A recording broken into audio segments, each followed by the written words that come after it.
Bonjour! Et bienvenue à une nouvelle émission de Il faut qu'on jase!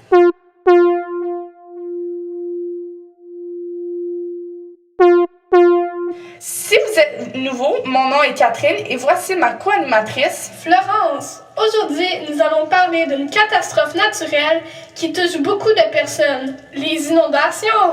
Avant de commencer, veux-tu une petite joke, Florence? Pas vraiment, ok. Je suis dévastée, tout comme ma ferme! Le premier invité de cette émission est William Johnson. Hey, Bonjour! hello, merci beaucoup de m'avoir invité. Ben, nous aussi, nous sommes contents de vous avoir. Yes! Alors, nos premières questions, on a des questions à vous poser qui viennent de nos auditeurs.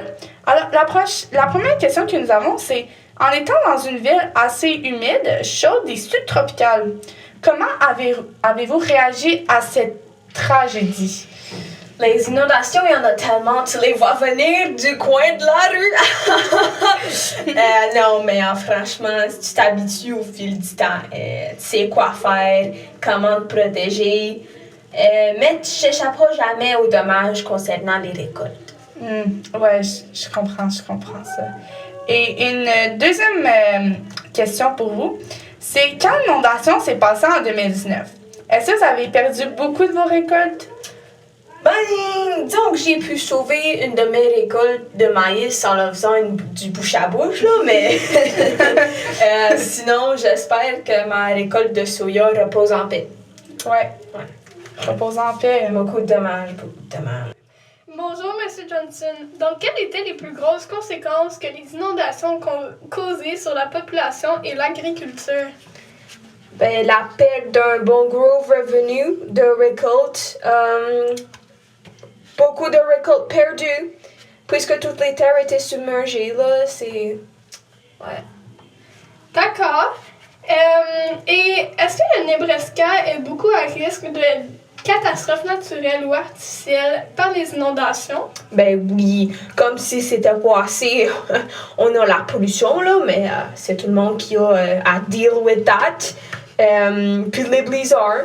Il y a beaucoup de personnes qui quittent leur résidence, donc l'économie va pas très bien.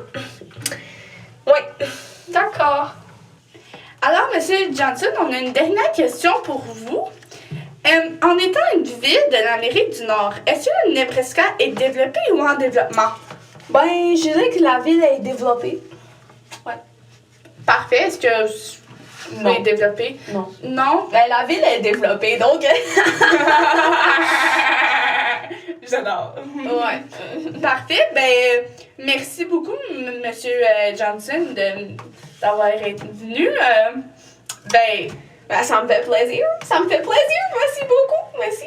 J'aimerais ça vous revoir un jour. Peut-être que je pourrais venir au Nebraska. Ouais, peut-être si jamais il y a une autre inondation. Ben oui. Bon, bonne journée, hein? Bonne journée.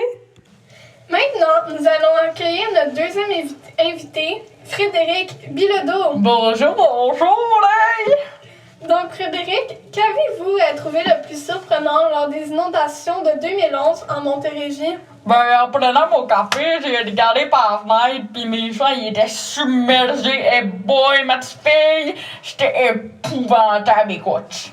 Mais il y a un de mes amis qui m'a appelé ce matin-là en me disant « Hey, frère, mes vaches, ils flottent! Tu sais, pas inscrit un cours de natation, là! » Ouais, ces vaches avaient l'air de mes ça, nager, patauger, tu sais, comme des petits chiens.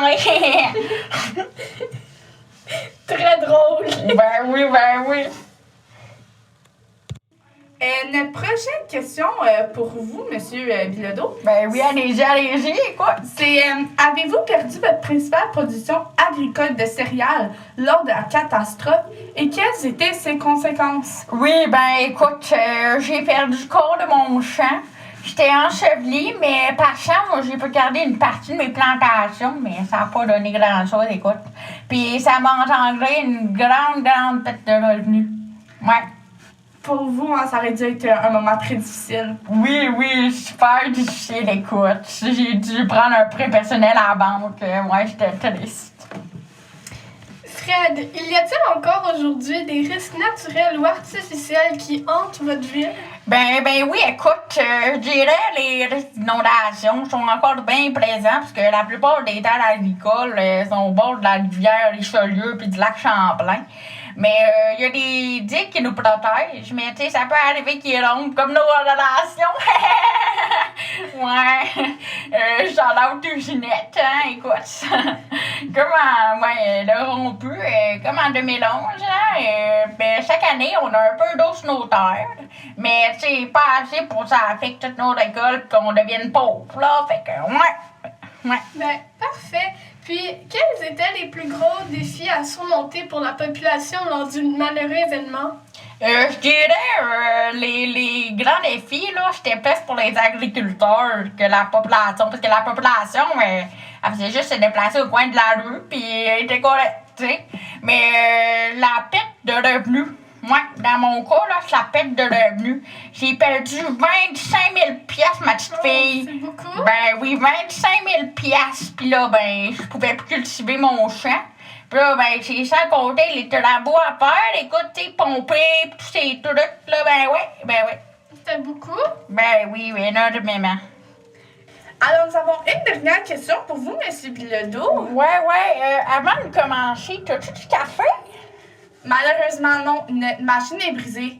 Tout comme la machine de crème glacée au McDo. Oh, ben là, c'est une bonne joke, ma petite fille. Hey, ben drôle. Ben oui. Alors, notre dernière question pour vous. Ben oui, allez-y, écoute. Dans une ville développée en Amérique du Nord, qui a un climat continental et humide, avez-vous été surpris qu'il y ait une grosse inondation comme ça s'est passé? Ben, en fait, l'inondation n'a pas vraiment été causée par le climat, je dirais, ma petite fille. Mais à cause de la tienne. Alors non plus, ouais, comme encore la dogue de Ginette, je l'ai dit tantôt. On s'attendait un jour là, à ce qu'alors, ben, tu sais, on pouvait pas savoir quand ça allait arriver. Fait que, ben oui, écoute. Ouais, c'est bien intéressant. Oui, c'est l'est, hein? Ouais. Ben, merci beaucoup, M. Bilodeau, hein? C'est très apprécié. Est-ce que vous voulez rester pour la prochaine personne qui va s'en venir? Ben oui, pourquoi pas? Ben oui, écoute.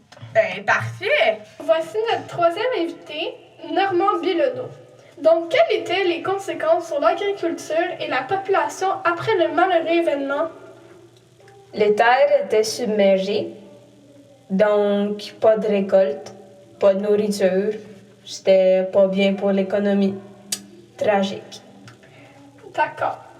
Alors, M. Bilodeau, la deuxième question que nous avons pour vous, c'est l'inondation de 2017 au Bangladesh était-elle forte pour une ville en développement située en Asie? Oui. Est-ce que vous pouvez développer, s'il vous plaît? Plusieurs personnes n'étaient pas prêtes à y faire face. Il y avait beaucoup de morts. C'est tout? Oui. Ben, parfait. Passons à la prochaine question. Donc, pour ma troisième question, M. Bilodeau, quelle était votre principale production agricole si votre climat était très chaud? Du riz, Juste du riz? ben ça pousse bien quand il fait chaud. Parfait. Alors, M. Bilodeau, voici notre dernière question pour vous, et celle-là, si vous pouvez plus la développer, s'il vous plaît. Avez-vous encore des risques naturels ou artificiels qui rôdent autour de vos territoires? Oui. La famine, puis l'économie qui est pas bonne. On peut pas vraiment contrer les forces de la nature. Oui, vous avez bien raison. Ben, parfait. Merci beaucoup d'avoir répondu à nos questions. Oui. Avant qu'on finisse l'émission, je trouve ça vraiment bizarre, mais vous avez le même nom de famille. Oh my god, moi, il manque ma mère. Moi, j'ai pas mon papa. Oh my god, peut-être qu'on est de la même famille. Oui. Est-ce que t'as une photo coupée? Oui. Oh my god, ok, on se la montre dans 3 secondes. 1, 2, 3. Oui. Catherine, ce fut un podcast très intéressant. Oui, surtout avec la réunion des frères Bilodeau, hein, ça a pris un coin inattendu, comme qu'on pourrait dire. Puis plein de surprises. Alors, merci beaucoup à tout le monde de nous avoir écoutés. On espère vous revoir la semaine prochaine à... Il faut qu'on jase!